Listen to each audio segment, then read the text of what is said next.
Buat kalian yang mau mensupport channel ini dengan donasi atau emang sekedar mau beli mimin kopi, kalian bisa pilih antara Super Thanks atau Saweria.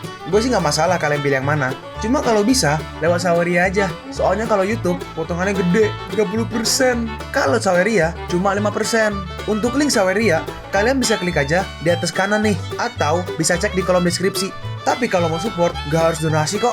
Dengan kalian nonton sampai habis dan memberikan like pada video ini, itu udah ngebantu banget buat support channel ini. Oh iya, kalian juga bisa join nih ke grup Telegram komunitas cerita manhwa yang baru. Untuk linknya gue tampilin di layar ya. Tapi kalau malas ngetik, cek aja kolom deskripsi. Di sana kalian bisa sharing nih topik seputar manhwa dan kawan-kawan, dan juga ketemu teman baru. Kalau mau info terbaru dari Mimin, misalnya upload kapan atau misalnya ada telat upload, Mimin pasti akan langsung infokan di Telegram. Makanya jangan lupa join ya. Gak perlu berlama-lama lagi, kita mulai aja ceritanya. Lalu tiba-tiba si orang tua ngilang. Berubah tua itu, dia mau kabur. Sudah aku bilang, aku akan menggunakan pedang untuk melakukannya. Jadi aku akan menggunakannya untuk menaklukkannya. Berubah menjadi pedang, pengejaran tanpa akhir. Dan pedang-pedang itu langsung keluar dan Lingyun mengubahnya menjadi pedang-pedang kecil untuk mencari keberadaan dari si orang tua. Lalu pedang-pedang itu langsung menyebar ke seluruh dunia untuk mencarinya. Dan oke, ketemu. Ayo kita pergi. Sekarang kita pergi ke sebuah gunung salju besar 10.000 mil jauhnya dari Shenzhou, di mana di sini ternyata si kakek tertangkap oleh si Lingyun di sini. Gila 10.000 mil ya. Yehwan berkata, ini adalah pegunungan bersalju besar yang jaraknya bahkan 10.000 mil jauhnya. Sungguh rubah tua yang licik, melarikan diri sangat jauh. Kau, bagaimana kau melakukannya? Ini mustahil. Bagaimana mungkin alam Tai Yuqing bisa menakutkan seperti ini? Yehua menghampiri si Pato dan berkata, alam Tai Yuqing hanya tercatat dalam dokumen kuno, memindahkan gunung dan lautan, menutup gunung dengan telapak tangan. Kalian orang tua nggak tahu apa-apa. Dan bagaimana caranya kita tahu apakah Tai Yuqing ini layak mendapatkan kuasa besar dari Holy Lord saat ini atau tidak? Hah? Mungkinkah ini sudah melampaui alam Tai Yuqing? Aku tidak pernah berhenti menjelajahi alam yang lebih tinggi ini. Aku tidak menyalahkanmu karena mempermainkan dunia seperti orang bodoh. Aku tidak menyalahkanmu karena menghabisi tanpa pandang bulu. Aku tidak menyalahkanmu karena membuat obat dari orang yang masih hidup. Sekarang aku yang tertarik pada duniamu. Bagaimana kau mempelajari waktu itu? Wajar kan jika aku membalasnya? Kau akan menutup mata terhadap sedikit kekejaman dari iblis wanita sepertiku, bukan? Terserah padamu. Lalu Yehwan memegang kepala dari si Pak Tua. Tunggu, aku akan memberitahumu apapun yang ingin kau ketahui. Rasakan ini. Di sini Yehwan menggunakan sebuah skill, tapi nggak tahu skillnya apa. Masih bahasa Mandarin. Dan akhirnya dia pun seperti menyerap mungkin ya. Gua tidak sepenuhnya tahu apa yang dilakukan oleh Yehwan. Intinya diseranglah si Pak Tua. Dalam hati Lingyun, dengan cara ini, dia akan menjadi orang nomor 1 di Shenzhou di bawahku. Aku benar atau salah memanjakannya seperti ini? Benar, seperti dugaan gue. Ini di sini, si Pak Tua diserap oleh si Yehwan. Mungkin kekuatan magis dan juga life force-nya atau hidupnya. Maafkan aku. Hei, lawan aku. Baiklah, Yehwan pun langsung pergi menyerang ke arah Lingyun. Dan Lingyun dengan mudah menahannya. Menakutkan. Bahkan jika aku menggunakan semua kekuatanku seperti ini, aku masih gak bisa mendorongmu sedikit pun. Tidak juga. Kau sudah membuat pria terhormat ini menggunakan 40% kekuatannya. Bagaimana mungkin? Aku sudah jelas-jelas mengambil seluruh mana orang tua itu. Gak peduli seberapa banyak mana yang ada. Jika tubuh tidak bisa menampungnya, itu tidak akan ada artinya. Seperti halnya cangkir teh yang telah diisi dengan air. Menambahkan lebih banyak air tidak akan ada gunanya. Saat ini kau sudah menyerap terlalu banyak mana melebihi kapasitas tubuhmu. Kalau begitu, aku mau meminta Saint untuk mengambil semua kelebihan mana ini. Lalu Yehwan, dia melepaskan semua mana yang dia dapat, dia serap dari si Pak Tua, dan dia menyerang ke arah Lingyun. Dan terjadi seperti apa? Ada tornado, ada hujan es batu, dan akhirnya semuanya pun reda. Tapi beberapa jam kemudian, di sini Yehwan sudah lelah karena mengeluarkan semua mananya. Terus gimana? Yehwan berkata, beruntung bagiku aku memilikimu. Hal ini membuatku merasa bahwa apa yang terjadi padaku di masa lalu tidak sia-sia. Lingyun berkata, kau bisa membawa orang ini kembali untuk diinterogasi. Kalau kau memiliki informasi, sampaikanlah padaku. Bahkan kalau kau seorang Saint, kau memang tidak peka. Seharusnya di situasi seperti ini. Kenapa?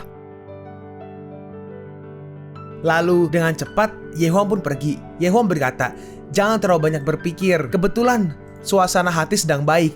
Aku akan kembali dulu. Kau temuilah putrimu. Apa yang baru aja terjadi? Enggak. Apa yang baru aja dia katakan? Oh iya, anak perempuan. Aku harus pergi melihat anak-anak. Dan Ling Yun pun pergi langsung balik untuk menghampiri mereka berdua yang dimana dibuat pingsan oleh Ye Huan. Dan ternyata mereka berdua masih gak apa-apa. Dan mereka berdua bangun. Aduh, jatuh headset gua. Bagus. Leherku sakit. Apa yang terjadi? Dan dia melihat Ling Yun. Hei, siapa kamu? Kenapa kau menyelinap ke arah kami? Kenapa kau menyerang kami? Hei, bodoh. Itu Saint. Saint? Saint yang itu? Dalam hati Ling Yun, astaga, sungguh memalukan. Aku lupa mengubah penampilanku. Qian Feng berkata, murid dari Sekte Tao. Qian Feng memberikan penghormatan kepada Saint. Dalam hati Ling Yun, astaga, sungguh memalukan. Aku lupa mengubah penampilanku. Ling Long berkata, kalian para murid Sekte Tao bahkan tidak bisa mengenali Saint. Bagaimana bisa kalian membiarkan dia kehilangan muka? Saint memang pernah mengunjungi Sekte Tao, tapi hanya murid-murid inti dari generasiku yang pernah melihatnya. Aku belum pernah melihat wajah Saint yang sebenarnya. Ling Long bertanya, jadi apa yang terjadi sekarang? Kenapa Saint ada di sini? Qian Feng berkata, bolehkah saya bertanya kepada yang mulia? Apakah Anda pernah bertemu dengan dua orang kakak beradik yang sedikit lebih tua dari saya? Ling Long berkata, alasan Saint datang ke sini pasti karena surat yang diberikan oleh mereka. Benar-benar atas pesan mereka lah aku datang ke sini. Tidak aku sangka Villa Tianqi benar-benar melakukan hal seperti itu secara pribadi. Lalu di sini Ling Yun mengeluarkan sebuah jimat. Ling Yun berkata, jimat ini mengandung informasi yang sangat rahasia. Jadi aku akan memberikannya kepadamu untuk disampaikan kepada Qian Fanshui. Saya merasa terhormat untuk mematuhi perintah Saint. Aku akan bergegas kembali sekarang. Aku akan mencarimu untuk bermain bersamamu nanti. Wahai mainanku yang bagus, jangan melakukan lelucon di depan Saint. Kalau tidak, aku tidak bisa melindungimu. Aku gak bodoh. Pergilah, dasar bodoh. Qian Feng berkata, Saint Sovereign, meskipun Ling Long adalah putih dari Master Pavilion Caitian, perjalanan ini hanya untuk mengekspos perbuatan jahat Villa Tianqian. Jadi dia tidak melakukan hal buruk. Qian Feng akan kembali ke sekte untuk melanjutkan tugasnya. Lalu Qian Feng pun akhirnya pergi. Hei, semua harta di sini milikku. Kau tidak bisa mengambilnya. Iya, aku tahu. Aku tahu. Kali ini kau adalah orang pertama yang mendapat pujian karena telah membongkar kejahatan di Villa Tianqian. Terus, di mana ibuku? Ling Yun menjawab, dia sudah pulang. Kemasi semua ramuan ini. Kau juga harus pulang sekarang. Aku belum cukup bersenang-senang. Jadi aku belum mau pulang. Ling Yun merespon, keributan yang kau buat ini membuat banyak orang memperhatikanmu. Ini berbahaya. Aku sudah mempelajari semua teknik menyelinap, teknik penyamaran, teknik organ, dan formasi orang-orang tua di Pavilion Caitian. Jangan anggap aku sebagai anak kecil, karena aku tahu banyak hal, dan aku sudah belajar banyak hal. Aku tidak akan membiarkan diriku sendiri berada dalam krisis. Bahkan Patu Ashe yang berada di peringkat 36 dunia, bukankah dia menderita kekalahan besar dariku? Dan pria yang cerdik itu jelas sedikit lebih besar dari sepatu bagus yang tidak bisa aku jinakkan juga. Tapi Ling Long berkata, kau hanya takut kalau aku akan membuatmu mendapatkan masalah. Kalau orang tahu kau adalah ayahku, kau masih harus kehilangan muka kan? Jangan khawatir, tidak ada yang akan mempercayai hal semacam ini meskipun kau menceritakannya. Ling Yun merespon, maaf, aku bukan ayah yang kompeten. Apa yang begitu kompeten dari seorang ayah? Bukankah dia hanya seorang alat yang ditemukan oleh ibu saat dia menginginkan seorang anak dan menggunakannya lalu membuangnya? Tentu saja tidak. Ayah adalah sosok yang selalu ada untuk melindungi ibunya, melindungi anak-anaknya, dan membahagiakan keluarganya. Benarkah? Jadi kau akan bermain denganku untuk membuatku bahagia? Dalam hati Ling Yun, apa aku dijebak lagi? Sejak aku bertemu anak ini, aku selalu dipermainkan olehnya sampai mati. Ling Yun berkata, sebenarnya kau gak perlu melakukan hal itu sama sekali. Kalau kau mau bermain, kau bisa membicarakannya pada ayah. Mau main apa? Sungguh, kalau begitu aku mau permainan yang berbeda.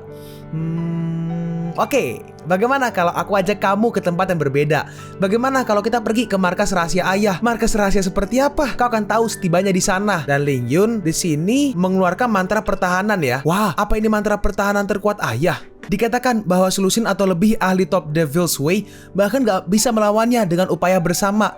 Untuk apa ini? Ling Yun menjawab, kau akan tahu sebentar lagi. Ayo pergi. Dan mereka pun langsung melesat ke atas, terbang. Dan terbang di sini Qian Feng melihatnya. Mereka berdua keluar angkasa. Wah, bola biru besar itu. Dalam hati Ling Yun, ini adalah kepolosan yang seharusnya dimiliki oleh anak ini pada usianya ketika dia sudah melepaskan penyamaran di dalam hatinya. Apa itu? Itu mungkin produk dari era terakhir umat manusia 500 tahun yang lalu. Terus itu apa? Itu diciptakan oleh nenek moyang di tanah Shenzhou. Keajaiban yang disebut Tengu, Tengku. Ayah, kemana kau mau membawaku? Itu, ke sana. Wah, ayo pergi ke sana. baiklah. Dan mereka pun pergi ke bulan. Dan di sini entah bagaimana di bulan ada sebuah pulau gitu, mungkin pulau yang dibuat oleh Ling Yun ya. Ada pulau, ada pohon, ada tanah dan grass, rumput, dan juga ada seperti sebuah danau. Bukan danau sih, lebih kecil dari danau. Ada sebuah lake. Dan mereka pun masuk ke dalam barriernya. Lalu Linglong turun. Hah, apa yang terjadi? Aku merasakan tubuhku menjadi ringan sekali. Di sini Linglong lompat tinggi banget kayak terbang. Wah, apa yang terjadi di sini? Melompat begitu tinggi dengan lompatan yang sangat ringan. Dan kenapa batu ini sangat ringan juga? Terus batunya dilempar ke Terus batu dilempar ke arah bumi. Ling Yun duduk dan berkata, ini adalah tempat untuk merenung sendirian saat ayah lelah dan cemas. Suatu ketika, ayah ingin mencari tempat yang tenang untuk bersembunyi dari semua orang dan dunia, dan mencari kemana-mana. Tiba-tiba menengok ke atas dan melihat bulan di langit. Iseng-iseng aku mencoba datang ke sini. Baru setelah itu, aku mengembangkan mantra penutup langit kuning ini. Wah. Yaudah, sekarang ayo kita bersenang-senang. Yeay! Mereka pun bermain-main, melompat-lompat di bulan. Dan mereka melihat ada barang mungkin kayak satelit gitu ya. Mereka masak, mereka makan, liatin bintang, ngobrol-ngobrol, dan akhirnya Linglong pun tidur. Sedangkan Yehwan, dia melihat dari bumi. Ya iyalah, masa dari Mars? Gak mungkin dong. Hey, udah bangun? Iya, gimana? Apa kau mau pulang? Linglong bertanya, apa anak-anak yang memiliki ayah tinggal bersama anak-anak mereka seperti ini? Ling Yun menjawab, iya, ayahku juga seperti itu. Dan ayah dari ayahku juga seperti itu. Jadi aku pikir menjadi seorang ayah seperti itu adalah hal yang keren. Pembohong, kau sangat sibuk. Bagaimana kau bisa punya waktu untuk bersamaku setiap saat? Ayah, ibu, dan adik perempuan ayah meninggal di dunia yang kacau. Ayah dan sekelompok teman bekerja keras untuk menciptakan dunia di mana keluarga dapat selalu bersama. Pada saat itu, ayah akan memiliki lebih banyak waktu untuk dihabiskan bersamamu. Linglong pun berdiri dan berkata, aku akan menjadi dewasa dan mengagumkan seperti ibu. Dan pada saat itu, aku gak mau lagi ditemani olehmu. Tapi aku masih belum mau pulang. Kenapa? Karena Xuan dan aku sudah membuat janji untuk menonton konferensi 10.000 hukum bersama. Apa? Dalam hati Ling Yun, astaga, ada apa dengan Ye Huan Huan dan Hu Kesin, dua gadis kecil ini? Yang satu adalah bintang iblis kecil, yang satu adalah bintang iblis kecil, dan yang satunya lagi adalah bintang iblis kecil juga. Mereka akan keluar bersama. Mereka adalah anak-anak yang luar biasa. Bahkan orang tua sepertiku pun pernah mengacaukannya, mengutak-atik hati orang. Yang satu, Linglong, telah menyebabkan keluarga besar kuno Villa Tianqian berantakan. Kekacauan macam apa yang akan dibuat Xuan dan Linglong nanti? Aku benar-benar gak berani memikirkannya. Penginderaan tanpa jarak. Gawat. Ada apa? Ling Yun berkata, aku tidak bisa merasakan posisi Xuan. Mungkin ada bahaya yang tidak terduga. Linglong berkata, cepat bawa aku ke sana. Ling Yun merespon, kau kembali dulu dan tunggu sampai ayah menemukan Xuan. Aku akan membawanya padamu. Kita akan pergi melihat konferensi 10.000 hukum bersama-sama. Oke? Baiklah, ayah. Kau harus menemukan Xuan. Dia satu-satunya temanku. Iya, berjanji padamu. Lalu Ling Yun memberikan sebuah mantra tadi nih, mantra perlindungan tadi, mungkin untuk mengirimnya pulang. Sekarang kita pergi ke ibu kota Kekaisaran Ming, di istana kerajaan. Di mana di sini ada Hu Kesin yang lagi seorang bawahan lagi menghampirinya. Gimana? Masih belum ketemu? Maaf yang mulia, Hu Kesin berkata, kirim lebih banyak orang dan perluas pencarian. Cari lagi. Baik. Dan bawahannya pergi. Terus tiba-tiba muncul Ling Yun entah dari mana. Apa yang kau lakukan di sini? Hu Kesin terlihat senang, tapi dia sedikit gemetaran. Ling Yun bertanya, apa ada kabar tentang Xuan? Tidak ada. Ling Yun bertanya lagi, masih belum ada petunjuk? Hu Kesin menjawab, keberadaannya tiba-tiba terputus di sekte surgawi ilahi. Saint, apakah kau bisa merasakan Xuan? Justru karena aku tidak bisa merasakan keberadaannya, aku bergegas lari kemari. Bahkan kau tidak bisa merasakan Xuan. Dia, Ling Yun berkata, jangan panik. Sekte surgawi ilahi, kepala sekolah mereka, Xiao Chou, adalah kawan lamaku. Di sana adalah wilayahnya. Aku akan pergi ke sana dan bertanya padanya. Aku juga mau ikut. Ling Yun bertanya, terus bagaimana dengan urusan pemerintahan dinasti Ming? Hu Kesin menjawab, dengan panglima kera besar dan yang lainnya, mereka mempertahankan benteng. Xuan adalah hidupku. Baiklah, ayo. Lalu Hu Kesin, dia pun langsung berubah menjadi seekor rubah Fox. Dan mereka pun pergi dari dinasti Ming ke sekte surgawi ilahi. Sesampainya di sana, ada banyak sekali kultivator yang seperti sedang menuju ke arah luar ya berarti ya. Apa yang terjadi di sini? Terus tiba-tiba ada yang lewat depan Lin Yun nih. Hei, awas! Tapi Lin Yun langsung memberhentikannya. Siapa kau? Kenapa kau memberhentikanku? Aku Lin Yun Feng. Hah? Saint? Saya tidak mendapatkan pemberitahuan tentang kunjungan Anda. Apakah Anda sedang melakukan kunjungan pribadi? Apa yang terjadi di sini? Di mana Master Sekte Xiao? Saya melapor kepada Holy Lord. Garis iblis dari kerajaan Ming masuk tanpa izin ke penjara pribadi sekte kami dan membebaskan tahanan. Menurut perintah kepala, kami sedang mencari jejak mereka. Hah? Apa? Ling Yun berkata ke Hu Kesin lewat telepati atau transmisi suara. Ayo pergi menanyakan pada Xiao Chou tentang situasinya. Dan mereka berdua pun langsung pergi. Dan mereka berdua pun sampai di depan gerbang. Bersihkan pikiranmu, bersihkan pikiranmu. Xiao Chou juga terkenal di seluruh dunia. Orang yang bertempur bersamaku untuk menjatuhkan kerajaan ilahi. Dan sekarang menjadi dewa penjaga wilayah barat daya. Kenapa dia harus menggunakan kata bersihkan pikiran untuk syutangnya? Perang adalah hal yang brutal. Masing-masing pihak ingin mendapatkan kemenangan akhir untuk tujuan mereka sendiri. Bagi seorang pria untuk berada di medan perang bawah tanah, tidak hanya harus ada orang yang berada di garis depan untuk menyerahkan nyawanya, tetapi juga ada lalu melakukan beberapa hal yang paling gelap akan meninggalkan 1000 lubang di hati siapapun yang memiliki hati nurani. Identitas lainnya adalah salah satu organisasi pembunuh yang pernah membuat pria dan wanita hebat dan berkuasa di dunia takut akan nyawa mereka. Pembunuh pertama, Blood Floaters, Unrepentant. Aku tidak menyesal masuk neraka. Aku mencuci hatiku dan melupakan masa laluku. Jadi bagaimana denganmu, Saint? Aku sudah memiliki apa yang memperbaiki hati. Aku cukup beruntung. Semoga dia juga akan menemukannya. Sejak berdirinya Shen Chou, Blood Force telah menjadi asap. Dan saat ini hanya ada cendekiawan sekte surgawi ilahi Xiao Chou di dunia. Dan tidak ada lagi yang tidak bertobat. Dan mereka masuk ke dalam. Pria ini masih tahu bagaimana cara hidup. Dia begitu segar dan elegan. Terus di sini si Hu Kesin pun balik ke mode manusianya. Tempat ini jelas bukan sesuatu yang bisa dikelola oleh Xiao Chou. Ling Yun bertanya, oh iya? Kau bisa tahu itu? Kalian para pahlawan dan pahlawan wanita yang hebat yang telah menaklukkan dunia dan membunuh dengan cara kalian sendiri, semuanya membawa aura pembunuh. Tata letak tempat ini segar dan elegan, tetapi di balik itu, seseorang telah menaruh banyak pemikiran ke dalamnya. Dan jika aku melihatnya, itu pasti hasil karya murid sejati Xiao Chou, Pi Su Xin. Ling Yun bertanya, kau mengetahui gadis kecil itu? Hu Kesin menjawab, dia sering berkunjung ke wilayah kerajaan Great Ming untuk mengumpulkan obat-obatan dan merupakan salah satu dari sedikit teman cuan-cuan. Ayo masuk untuk mencari tahunya. Baiklah, dan mereka masuk. Seseorang berkata, Saint masih suka langsung menerobos pintu tanpa peringatan. Sekarang dunia sudah damai. Harusnya kau memberitahuku terlebih dahulu sehingga aku bisa menyambutmu dengan baik. Ya, ini bukan urusan bisnis. Holy Lord melakukan perjalanan bersama dengan Ratu Kerajaan Ming yang agung. Tetapi itu adalah kombinasi yang aneh. Apakah kalian berdua di sini untuk masalah Putri Xuan? Hu Kesin berkata, meskipun putriku nakal, dia tahu batasannya dan tidak akan pernah melakukan sesuatu seperti melepaskan penjahat. Aku datang ke sini untuk meminta penjelasan. Aku tahu tidak sopan untuk datang tanpa pemberitahuan. Mohon maafkan aku, Master Sekte Xiao.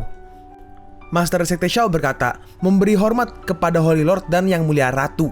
Putri Xuan memang secara pribadi membebaskan para penjahat dari Sekte Qing Xiao dan mencuri harta rahasia sekte dengan para tahanan yang merupakan pelanggaran besar. Hah? Apa? Kemalangan yang disebabkan oleh penjahat telah menyebabkan sang putri menderita dan saya meminta ratu untuk memaafkan saya. Hah? Apa? Ling Yun bertanya, hei, apa yang terjadi di sini? Bagaimana bisa Su Xin melakukan hal seperti itu? Kenapa Xuan terlibat? Harta rahasia penting macam apa yang membuat kalian semua pergi keluar untuk menangkap seseorang? Di mana mereka sekarang? Holy Lord, harap tenang. Ling Yun membalas, bagaimana mungkin aku gak cemas? Xuan, aku baru aja menerima seorang murid yang penting. Murid penting. Ling Yun bertanya, hei, kamu kenapa? Tiba-tiba Master Xiao menyerang ke arah Ling Yun. Siapapun yang menyakiti murid-muridku, habisi. Hah, awas. Lalu Ling Yun langsung memunculkan sebuah barrier untuk menahan serangannya. Apa sifat pembunuhmu masih utuh? Tidak melihat, tidak mendengar, tidak berpikir. Dia masih menyerang Ling Yun lagi, tapi Ling Yun berhasil menahannya. Lalu Ling Yun bergegas langsung memegang kepalanya dan seperti ada iblis gitu ya, ada perawakan gitu yang keluar dari si tubuh Master Xiao. Dan Master Xiao pun sadar. Tiba-tiba seseorang datang. Tuan, apa ada masalah? Tidurlah. Hu Kesin menggunakan sebuah skill dan si murid atau bawahan pun langsung tertidur. Kalian pun sampai di penghujung video ini. Kalian mau tahu lanjutan chapter ini? Atau manhwa menarik lainnya? Makanya, jangan lupa subscribe biar kalian gak ketinggalan kalau gue upload video baru. Jangan lupa like, komen, dan share ke teman-teman kalian supaya channel ini bisa lebih berkembang ke depannya. Segitu dulu dari video cerita manhwa. Gua Sabik undur diri. See you on the next video. 再见!